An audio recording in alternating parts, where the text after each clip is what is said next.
తనను కలిసే వాళ్లు బొకేలు, సాలువాలు, విగ్రహాలు ఇవ్వద్దన్నారు డిప్యూటీ సీఎం పవన్ కళ్యాణ్.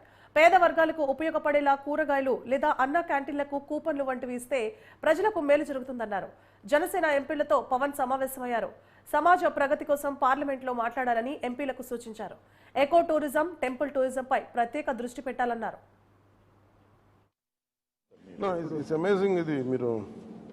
పూలు కంటే కూడా ఇది ఇస్తే పెట్టాలని చెప్పారు. ఏం సార్ ఏం చేయమన్నారు? రిపీట్ వండుకోమన్నారా? It's amazing. ఇది మీరు పూలు కంటే కూడా ఇది ఇస్తే పెట్టాలని చెప్పారు. నిజంగా ఎవరికొకళ్ళకి చాలా మందికి అనాథాశ్రమాలకి ఇవ్వచ్చు. చాలా నా రిక్వెస్ట్ కూడా అందరికీ చాలా మంది విగ్రహాలు, శాల్వాస్ ఇవన్నీ తీసుకొస్తా ఉన్నారు. వచ్చేవారందరికి కూడా ఒకటి ఏదైనా తీసుకొస్తే టోకెన్స్ భవిష్యత్తులో మన సమీప భవిష్యత్తులో రాబోయే అన్నా క్యాంటీన్స్కి ఏదైనా మీరు కాంట్రిబ్యూషన్ లాగా ఏదైనా అలాంటి టోకెన్స్ అన్నా ఇవ్వండి. వాళ్ళు గివ్ టు గవర్నమెంట్, మన ప్రభుత్వానికి ఇద్దాం.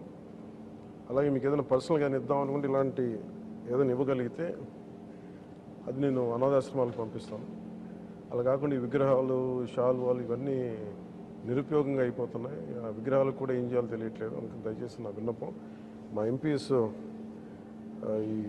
ఇది స్టార్ట్ చేశారు, ఇనిషియేట్ చేశారు. ఇట్లా మనస్ఫూర్తిగా వారి స్ఫూర్తిని తీసుకొని అందరిని దయచేసి కూరగాయలు ఇవ్వని కాదు కానీ ఫ్లవర్ బుకేస్తో మనీ వేస్ట్ చేయొద్దు, విగ్రహాల కోసం ఇబ్బంది పడద్దు, షాల్స్ కూడా తేకండి. నా రిక్వెస్ట్ అదొకటి. ఏదైనా చేయగలిగితే నాకు చేయకపోయినా పర్లేదు.